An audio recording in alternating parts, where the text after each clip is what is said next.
Okay, welcome everybody. Welcome to AVA Gallery and Art Center and Richard Perry's Art Talk. We're thrilled to have him here tonight. Thank all of you for braving the ugly weather out there. It's a little damp and stormy and going to get cold again tomorrow, so that'll be an even more of an adventure, I think. But thank you for braving it tonight, and we're anxious to hear what Richard has to say. And I'm Trip Anderson, the Executive Director here, if you don't know me. Thank you for coming. I'm going to introduce Mila Pinnigan, our Exhibition Manager, who is the one responsible for, and the committee for selecting the artists that show here and hanging all this work and keeping the artists happy. And Mila will introduce Richard. Mila. Thanks, Trip. Hello, everyone. It's my pleasure to introduce Rich Perry. Rich is a born and bred New Englander, and he grew up just outside of Boston and currently lives in Westport with his wife, Betsy, who's also here and braved the drive up from there today. Rich's photographs all tell a story, and they do it with his use of light, the textures, and these very special places that he found over 4 different trips on Route 66.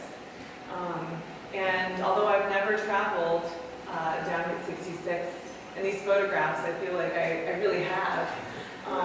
And Rich has many wonderful stories. I'm sure he'll share at least a few of them with us this evening. So without any further ado, thank you, Rich, for being here.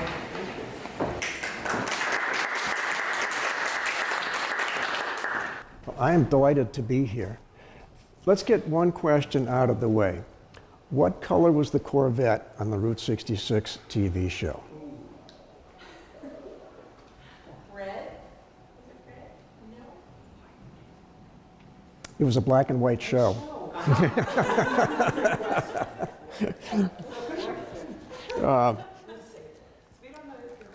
And I don't know what the color was. It looked red to her. There you go. Well, you know, that's one of those funny things I think about Corvettes is a lot of us envision them as being red, that's something. I mean, why would you buy a Corvette any other color than red? I mean, it really ought to be red.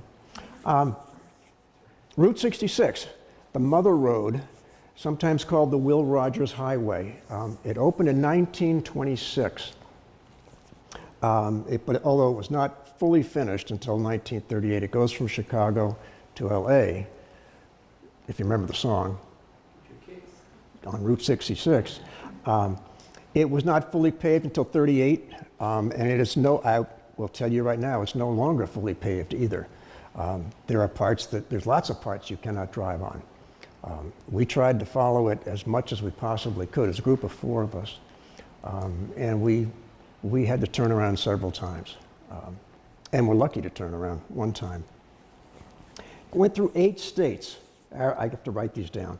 Arizona, California, Illinois, Kansas, Missouri, New Mexico, Oklahoma, and Texas. Well over 2,000 miles. Cyrus Avery was on the board of the Federal Highway, and he's the one who gets a lot of credit for the idea and for actually building it. He pushed it to be created, and he promoted it. And it was him who gets credit for it. It ran from Chicago to LA, now actually to Santa Clara. And it literally ran, because in 1927, there was a Bunyan Derby, love that name, with Charles C. Cash and Carrie Pyle, who started the run cross-country. So actually that run went from New York all the way to the end of Route 66. I don't know that they did it more than once. I'm quite sure I wouldn't have done it even once. It was, though in that race were people like Red Granger. Anybody know who Red Granger is? Yeah, an old-time football player. And it opened up mobility for a lot of people. It opened up all kinds of economic opportunities because we could now transport from the Chicago area all the way out to California. As we came into World War II, all of a sudden we found ourselves, for the first time in our history, having to defend a western coast from Japan and so forth, who were out in that direction. And so it became a passageway for troops on Route 66. It was also during the Dust Bowl, 1930s, when everything seemed to dry up and blow away, most of it. So it's interesting to see, for me anyway, it was really interesting to see what was left and what had been their lives. And I would walk around to these places and I saw people. In particular, I saw Tom Joad. And he and I talked for a while, and then they took me away.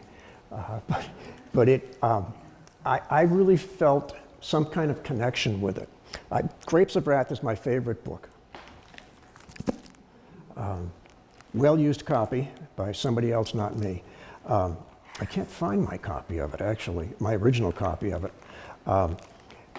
I think it is the quintessential American novel. I don't think anybody has touched it over the years. That, to me, was my real inspiration for wanting to go to Route 66. It all had to do with the Joad family. It had to do with the struggles they went through, and it had to do with that whole time in our country that was going through a lot of changes. So, what's left behind? Not a lot, actually. There have been parts that have been brought back as tourist traps. There are gas stations that they've rebuilt to look like they were old gas stations. There's lots of that kind of stuff, which I had no interest whatsoever in. Just didn't care about it. I wanted to see what was really there. I wanted to feel what the people had felt, who had given up everything. They had nothing. And they migrated through all the dust storms and through all of the tragedies that their families underwent. And I wanted to find their spirit. I wanted to find those people, and I wanted to learn from them. And you can call the people in to have me sit down on their couch afterwards. But I really felt like I did. I could feel that spirit. I could feel that kind of strength of character that those people had as we traveled these areas. And I'll talk about some of the individual photos in a bit, and then we can open things up. But we photographed what was left behind. I know what I wanted to tell you, that Eisenhower, who we all seem to have a lot of respect for, actually did Route 66 in, because he built Highway 40, which took the troops from the same route that Route 66 was going to go. And at that point, Route 66, it didn't shut down, but it became much less used when Eisenhower built Route 40. What's it generated? Literature, Grapes of Wrath. I still think, I'll say it again, is the quintessential American novel. Songs. Get Your Kicks on Route 66. Bobby Troup wrote that. And here's a little interesting piece about him. He was actually, had a PhD, and he was Dr. Joe Early on the TV series Emergency. So he was writing songs, he was acting on TV, and he played opposite his real wife. And special star for anybody who can tell me who his wife was, who played in Emergency? No? Nobody taking? Julie London. Yes. Yep. So he had a PhD in economics that he got from the Wharton School. So he was a bright guy. It also generated songs. Get Your Kicks on Route 66, done by probably more artists, singing artists, than any other song I know of. People like the Rolling Stones, Chuck Berry, Depeche Mode, Ella Fitzgerald, Bing Crosby, Sammy Davis Jr., Anita Bryant, The Wallflower Complexion, Anybody know that group? I didn't either. Stick Shift Annie. And my favorite one, the Cramps. And I was looking them up.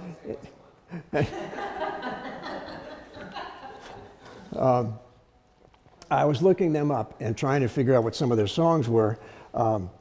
So they did things like Zombie Drama, Strychnine, and I'm Cramped. The song I'm Cramped consisted of them saying that, I think it's 6 or 7 times with some kind of, not really psychedelic music in the background, but that was the extent of the whole song.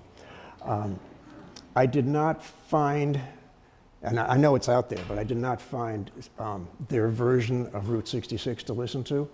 I'm not sure I really want to.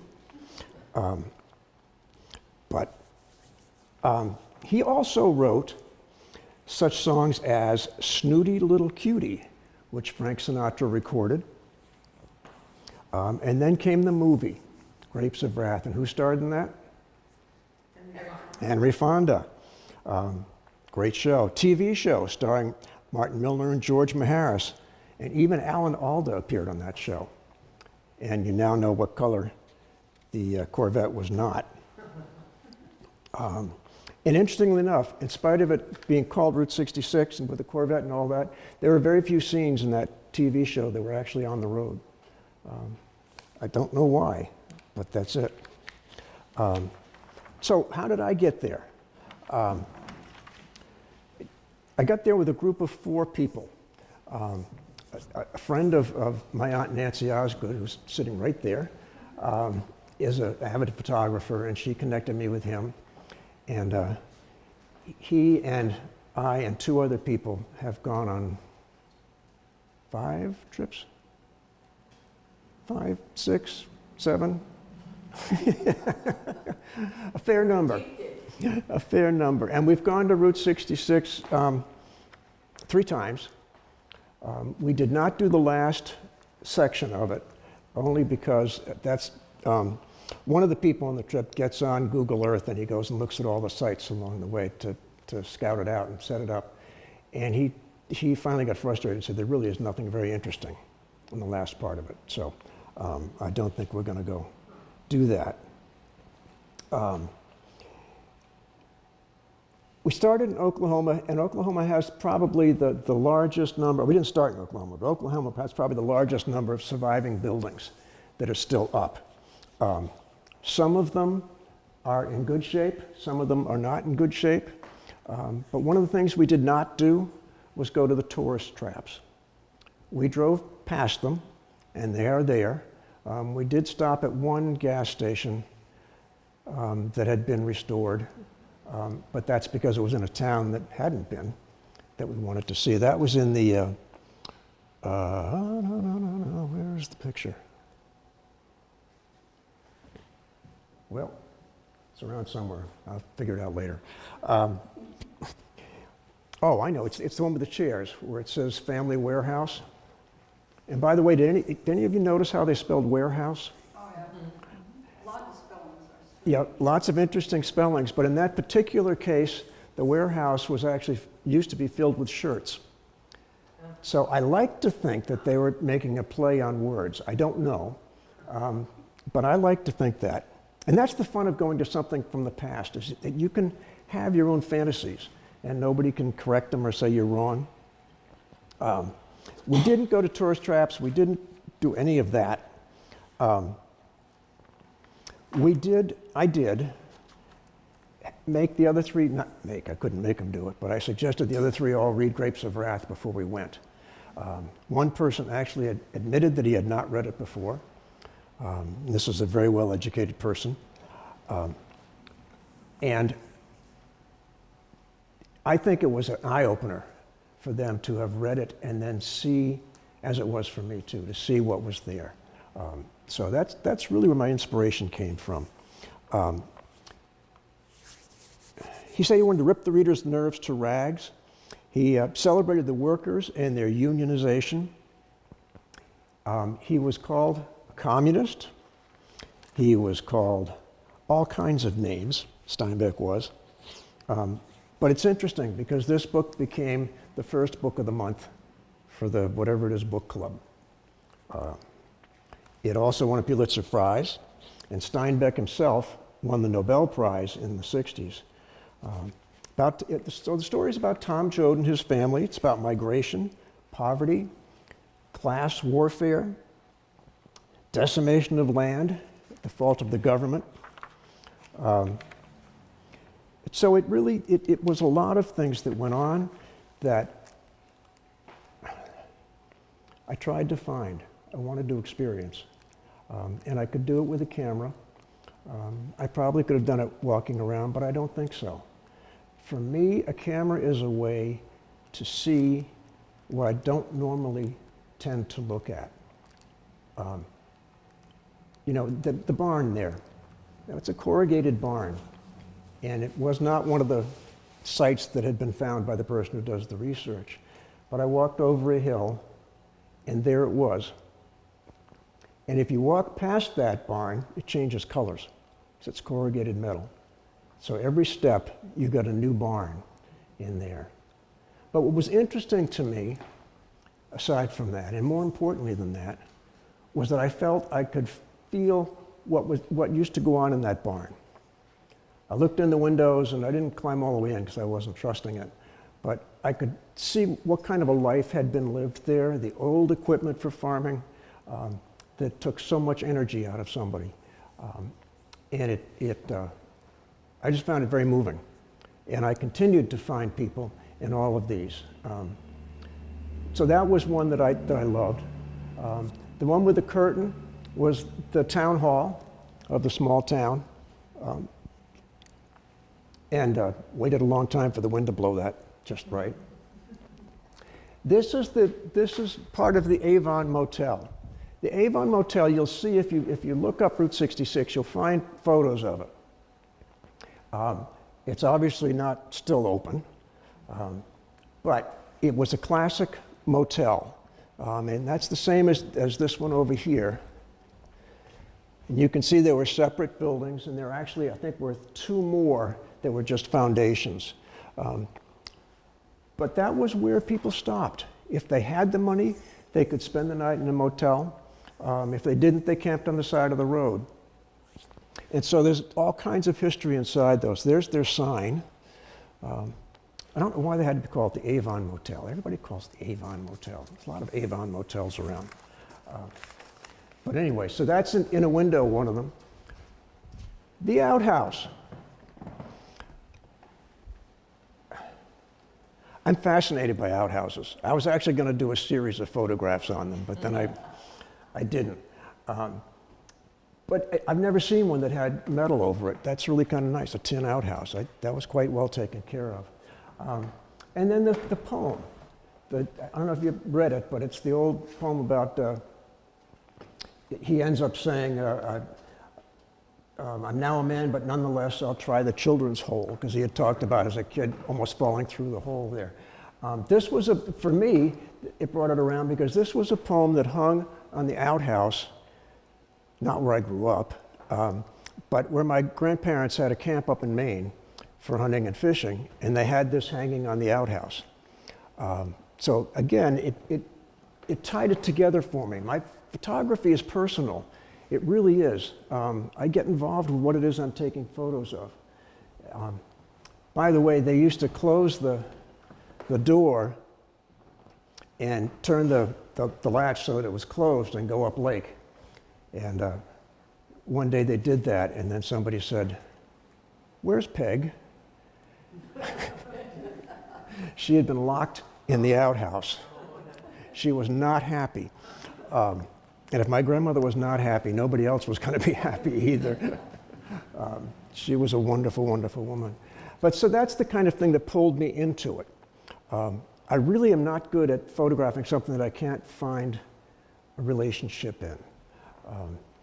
This is the Mother Road itself.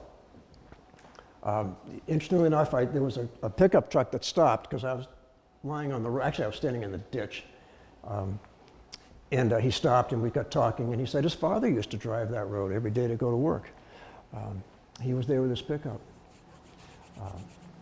So the rest are ones that I'll go through with you.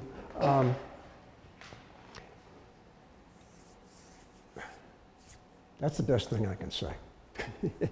This one, I'll tell you why I liked it, and if I would appreciate it if you would ask questions or disagree with me, because my photography is personal in many ways. And so by that, I don't mean that I'm sensitive about it. I mean that it's what I found interesting. And I'd love to know whether it involves you also.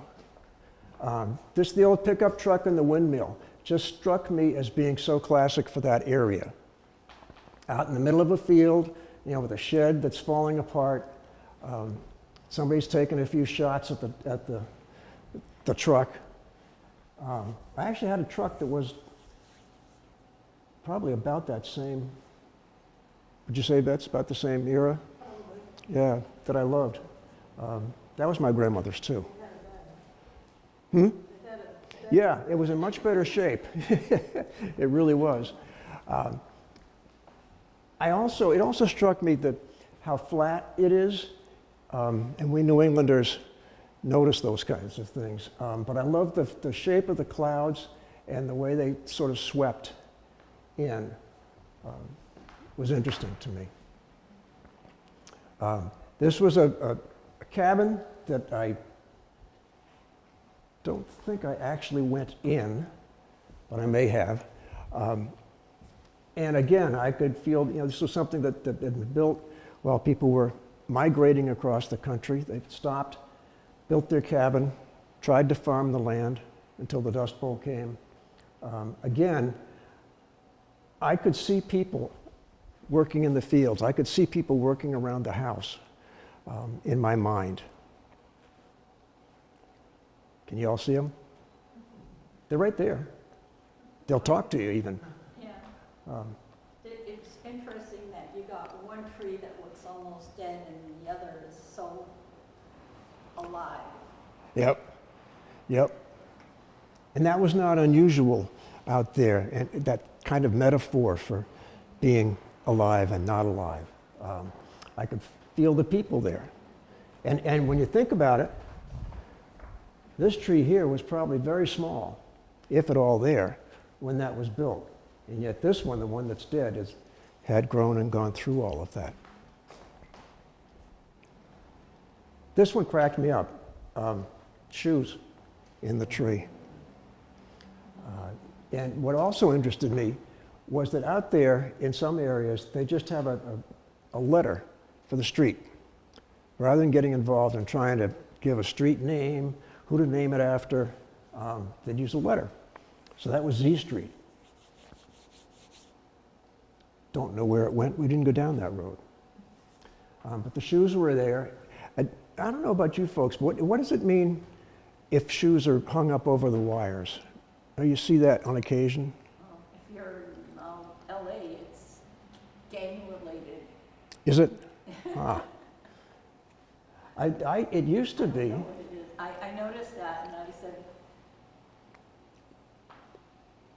I was visiting my mom in LA and I said, why doesn't someone take that ugly bunch of sneakers off of that pole? And she said, are you kidding? If anyone came and touched that, they'd be shot. And I went, well, what is it out there? What does it mean there? Now, in a lot of places, it's the seniors the night before graduation go and throw their shoes up in the trees and they get caught. There was a time in the cities where it used to indicate where drugs were. If you had thrown the shoes up over the wire, you know, you could go in and get some drugs. But once the police figured that out, they didn't use that anymore. Not very discreet. No, not at all. And again, remember in all of this time that there still were the haves and the have-nots. You know, most of people were poor and still moving on, but there were cities that were there were towns that were there, and there were some people who were doing just fine in those. But they're not there anymore. You know, most of these towns, well, the can't beat it with a stick sale. We saw a few people walking around. There was a little luncheon place in that town. and a little grocery store. But I don't know, I don't know why it stayed there. Some questions I may. I love your work, but so I agree with people are present, but they're present by their objects. Yes, Right? okay, good point. What's striking about each of these is, I mean, I don't think there's a single physical person, and I gather that was a conscious choice Yes, on your part. And Yes. Why was that? Was it because you're trying to connect with what was present at the time? 66 was a vibrant highway to the west, or what was your thinking? Just curious. it's an interesting question. I did take a couple of pictures of people. One, we didn't see very many. There really weren't a lot around in these places. So it was not, it wasn't an easy thing to do. I had to go find somebody to take a picture. And I took a couple, but they looked like people. It's interesting. It's interesting you bring that up because with Betsy and I have been to Cuba 3 times, and I've photographed down there, and I've done a lot of people in Cuba. But the people. There weren't enough people for them to be part of. For me to feel that they were part of what it was that I was photographing.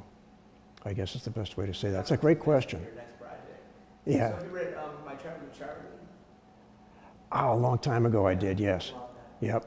Because I think that could be a basis for a That would be really So interesting. take the- Yeah. took in that book along with his dog. Yep. Yep. Huh. And it's Steinbeck again, who I love. I'm going to go back and read that again. It wasn't his last. It was what? I think it was his last work. Yeah. Yep. There's well, I'll talk with you about Steinbeck later. I can go on for a long time. This one, again, is actually standing in one of those and looking out to the back. And you can see the kind of condition that some of these are still in, which is, there's still some wonderful colors. I doubt they were the same colors back when it was in operation. They've probably faded a great deal. But you can look, anyway, for me, I would look at this and I can imagine being there for the night, looking out through a window like that, and knowing that I had to pack up the next day and get out of there, because you weren't welcome to stay for very long in those places. This was a waiting room in a gas station. Now, there were no gas pumps out there anymore. But remember the old waiting rooms at gas stations when you actually could sit down and wait while your car was getting fixed? Because you didn't go to the deal, there weren't big dealerships. You had to go to your local gas station. And when I walked in there, I could feel the people waiting for their cars to be fixed. That the bathrooms were old fixtures, if there were any left at all, in that. And there were, these kinds of places. This actually was a self-serve, so this was not original, because that didn't come in until, I don't know. 80s. Yeah, I was well grown up by the time. Well, if it was the 80s, I really wasn't grown up then. May have been older, but I wasn't grown up. This was just out in the middle of nowhere. There was literally nothing else around it. And for some reason, it was left standing. And I thought, well, I also just happen to love the fact that the way you can look through this part of it and just see the flat plain that's there, and nothing inside that one. Where are these places? Like, what states are some of these pictures photographs taken? Oh boy, that's a great question. A lot of these are taken in Oklahoma.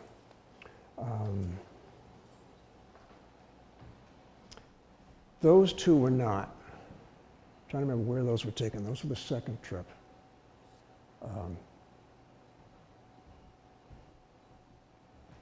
I don't know where those were taken. But these were all Oklahoma. The Coca-Cola sign. In the Midwest, you see lots of murals on buildings. Many of them beautiful artwork. Really, really nice. You also see advertising on them. And this sign obviously had been repainted, but there it was in a town, it was a small town, not much going on. A little restaurant, we finally were able to get some lunch in it. But it just struck me as being classic for that area. And the old Coke bottles, we don't see those anymore. Hence, I found the piece about where it came from. I don't know if any of you read that, but many people believe that it came from the shape of a woman, which is what I always thought was a kind of fun story. But I'll let you read the real story behind it. This one,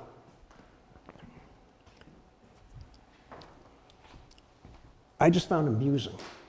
I found it amusing because here was this old wagon and there's the Greyhound sign right by it.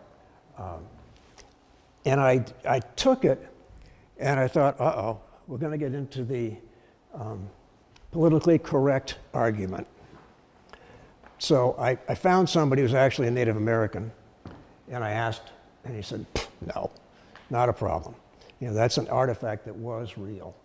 And it was in a back warehouse at a place. I don't know when the last time they had it out, but obviously they'd taken care of it because they kept Dr. Eamon McCree's Kickapoo Indian Medicine Show next to the Greyhound. So again, it's a relic of an era. Whether we think it was an appropriate era or not is not for us to judge. It was there. Same thing, Bassett's Groceries. This was the only store that had a sign out here, and it was not operating. There was a little store here that I think was, although it wasn't open when I was there, and it sure didn't look very good, but I think it was open. This one, a lot of people end up liking because it's cute. With the cats in the window, painted, everything's painted. Even Raggedy Andy, or Raggedy Ann, or whoever it is, up there. That's strictly a facade. There was no building behind that. It had been torn down. This building here, this side of it was still there, but this was just a big empty lot behind it. Just a wall. Clearly there had been a building there at one point, but I thought it was great that somebody, and again, I don't think I saw two people in that town, but somebody had taken the time and the effort to put the plywood up and paint it, which I thought was really fun. These were the most comfortable seats I ever sat in because it was really hot and I was exhausted. And I think if we had had a van, I would have taken them, brought them home and put them in the basement. But you can't beat it with a stick sail. I found the humor in that. Those look like theater chairs? Or? They were theater chairs, yeah. And very, very soft and cushy, and they felt good. Again, sense of humor, courage with a C. Actually, that's a picture you can see if you go on the internet. Lots of folks have taken pictures of that just because it's clever. That one I love. I just love this. I don't know if you can see it or if you saw it. I'm not touching that. What it says is, you break bottles here, I catch you, I break your face.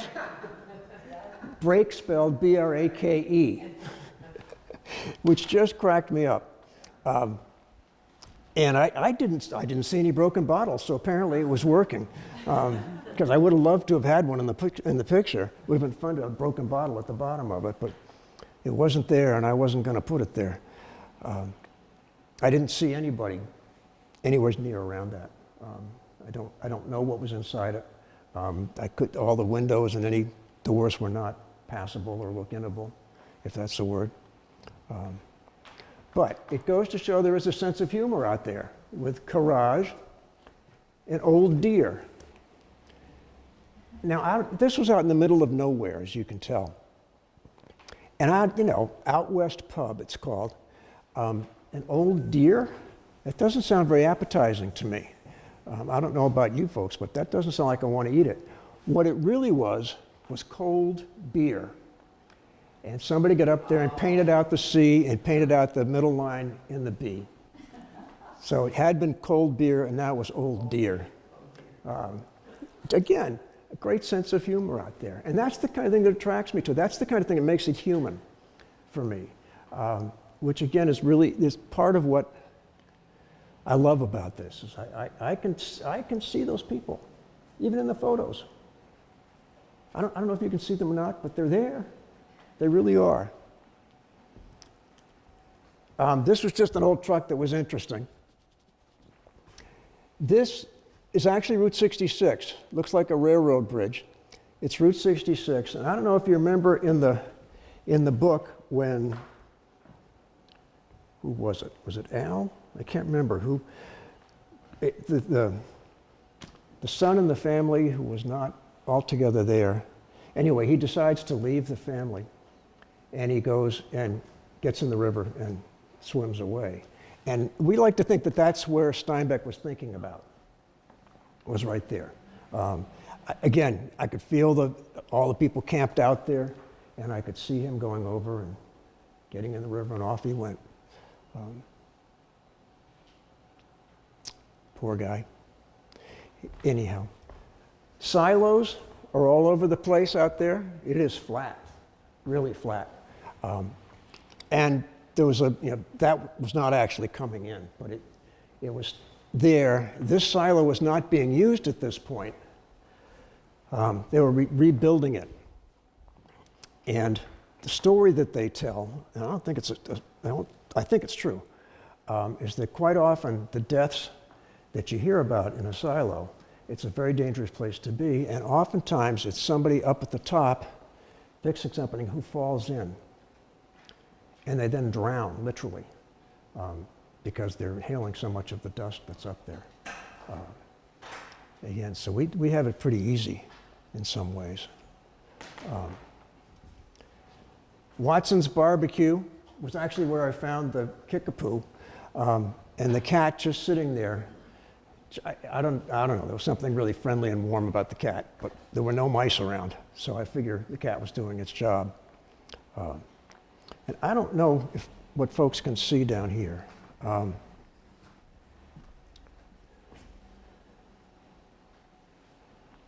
on. Mila did an incredible job of hanging this show, by the way. I'm kind of fanatical about hanging and how it gets hung, and Mila wouldn't let me anywhere near the place. And Betsy and I walked in, and it's just done perfectly. It flows, the right things are together. That's all Mila. So, I'll bring these out one at a time.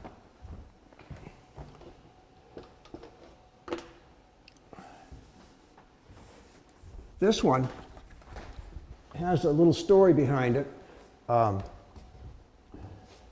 old woman by the window, and it's a person, it's a poem, and the person walked by and always see this woman in the window. Well, she's not there, but the wallpaper is.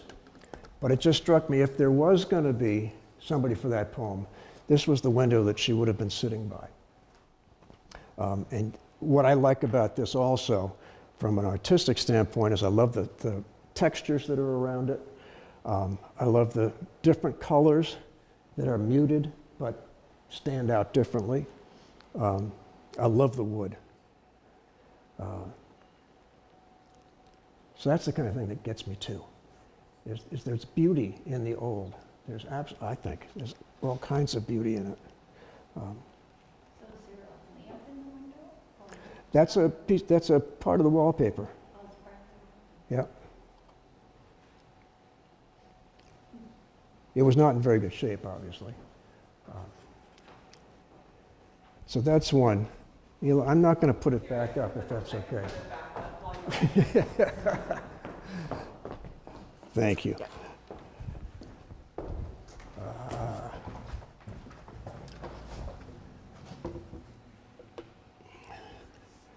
One of the other things we saw a lot of were, in some areas, were yards that were filled with, it looked like a yard sale, only it was all the time. This one, I walked through probably 25 yards of junk to get close enough to take this photo. But you can see the kinds of things that are out here, all kinds of stuff. But what interested me the most, one was she had cell up here with her phone number, but she also had a cross. And I don't believe I've seen that in a place where it's just junk out in the yard for sale. I don't know what to make of it. I don't try to make anything of it. It's just my job to observe it and take a picture of it. But I found that interesting. She also had 2 pickup trucks that were lifted up well over my head, standing around. And I don't know why she needed to do that, but she wasn't there. I didn't get a chance to ask her. Is this Oklahoma too? I'm sorry? Is this Oklahoma? No, this is New Mexico, I think, but I'm not sure. I'd have to look it up. But we did see a lot of that kind of stuff with, junk for sale out in front of the house. Not a lot, but some. Interesting place. And this tennis racket, I don't think I ever saw a tennis court. Never. Anyway, it was. Previous life. That's right. That's right. But it was fascinating to me, again, to see the. And I've got more pictures of the stuff that was in the yard, because it was all kinds of strange stuff that was in there.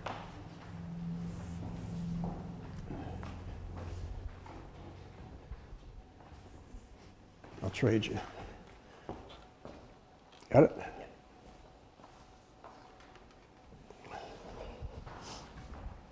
Hot Rod Heaven, or Haven, excuse me. Oh, yeah. This is the last of them to show you. There was something about the blue sky and the blue sign that immediately, what, you guys want to see over there too? That immediately got me. There was no sign of any life around, and yet the signs looked fairly newly painted, but there was nobody there. And it wasn't a Sunday or anything, it was a weekday. But again, you could just see what was going on there. You could feel the people who were working in there, who had been working in there, but aren't there now. So.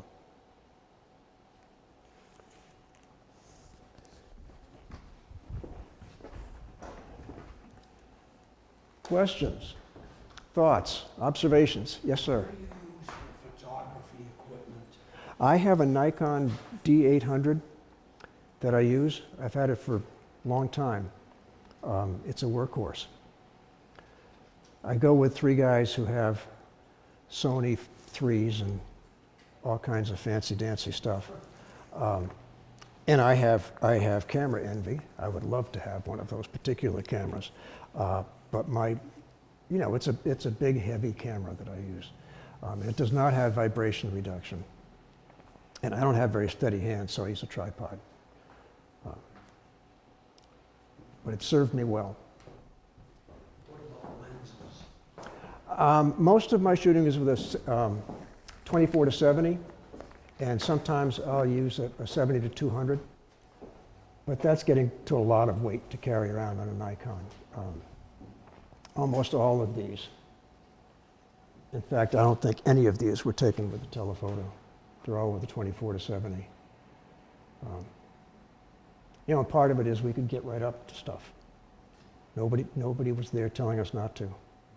There was one person, it was near where the corrugated barn was taken, and there was a drive-in.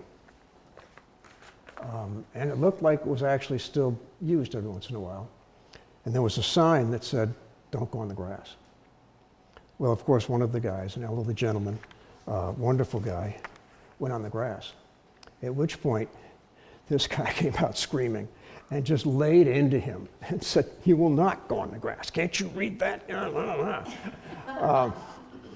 So anyway, he had a heavy camera too at that point. But for most of the time, people were incredibly welcoming, very warm, very thoughtful, curious. Often said, "Oh, you know, if you like this, you might go down the street and look at that." And they had stories to tell if you asked them the right question. And then sometimes it was, well, Betsy will tell you, I tend to stay and ask questions and talk, and somebody has to come get me. And I'm terrible when I'm with my camera. I go right past no trespassing signs. absolutely. And I'm setting up and this guy backing out of this private yard that has no trespassing, private property, whatever. And I say, "Oh, I'm gonna hear it now." And he goes, "Oh, taking a picture of the pond?" And I said, "Yes, it's lovely." He says, "Well, good luck." Waves. Off he went. So people are very nice when you're trying to do something. Usually they are. I did get yelled by one guy, and I guess I kind of deserved it. But I couldn't figure out, there was a barn. It was an empty barn, old barn, and had some really interesting stuff in it to photograph. And I didn't see any people around. And there wasn't a house that looked like it owned it. So I thought, well, all right, I'll go in and take some photos. Well, I got in and got my camera set up, and I heard some words that I didn't think were appropriate. But he said, he allowed us how it was private property and he would prefer that I would not be there.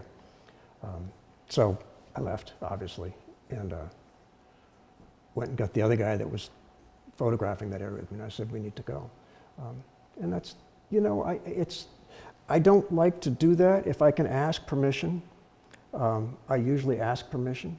But I also like to go, as Betsy will tell you, to a lot of places that are a little different. She's smirking over there.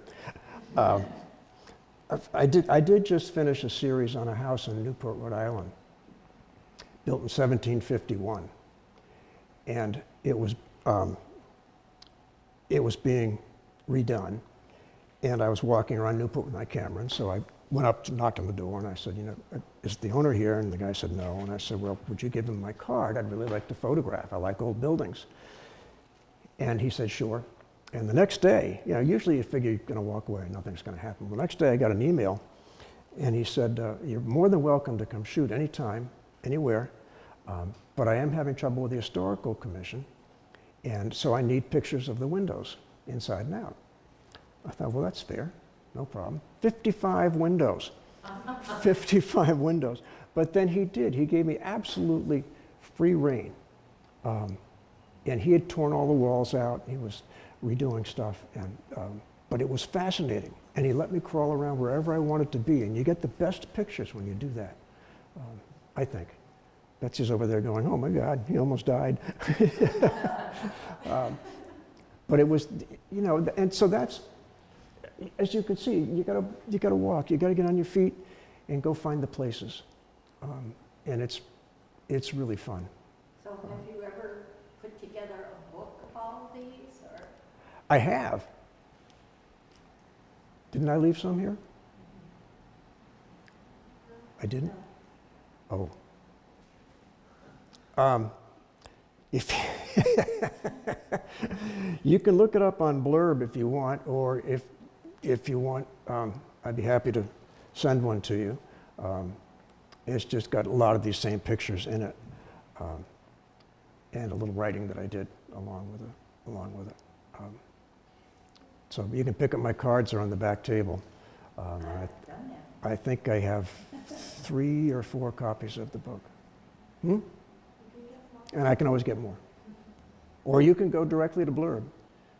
It's called Route 66, isn't it?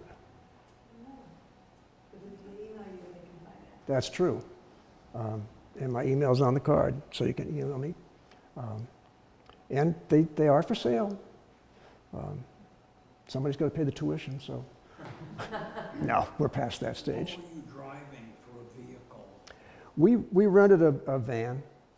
yeah, and there was 4 of us, and so we all could fit in with our gear. I mean, it was, geometry paid off. I mean, there's a lot of camera gear that we had to pack up each day, because it was rare we stayed in the same place 2 nights. And the condition of the roads? We went from everything from a superhighway to dirt, and everything in between. For the most part, to get off to these kinds of places, well, this was a decent road, but most of them were not particularly good where we were going. But that's because where those houses were and where the people were, it was not on the road, not on the passageways. They were way off it.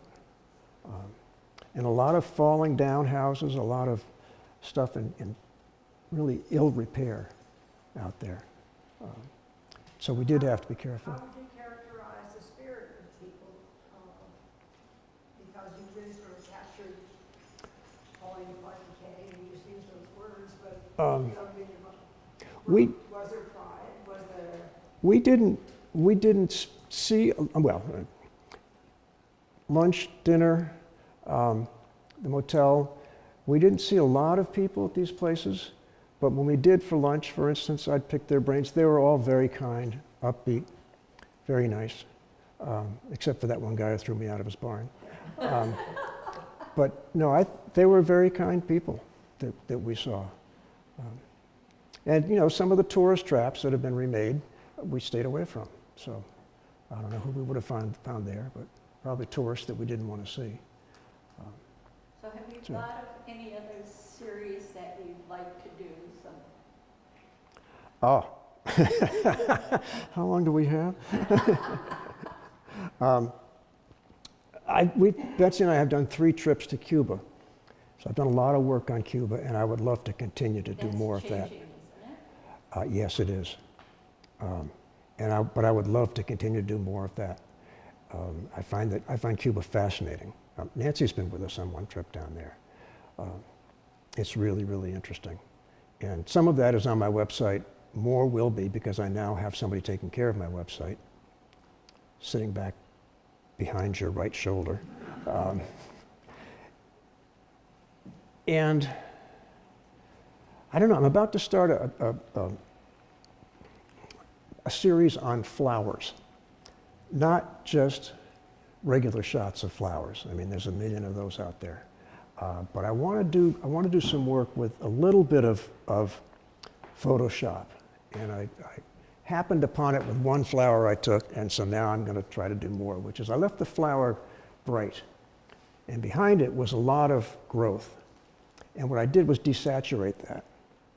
You still could see it. It was there, but it was desaturated. And I found the contrast really interesting. So I think I'm going to explore that a little bit and see what happens with that. I've been doing more landscape. I go over, there's a place in Newport where I can go and crawl around and do good landscape.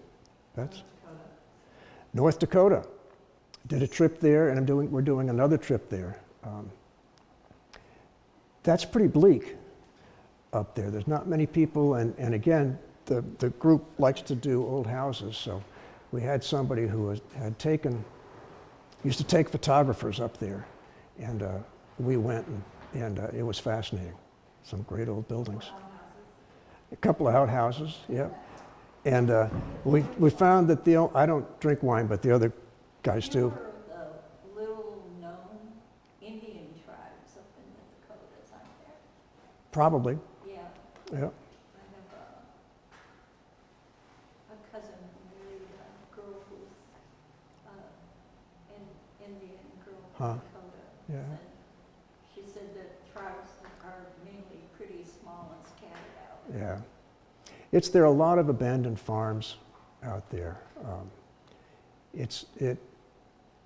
As a New Englander, when you can't see a hill anywhere for miles and miles, I'm not good at that.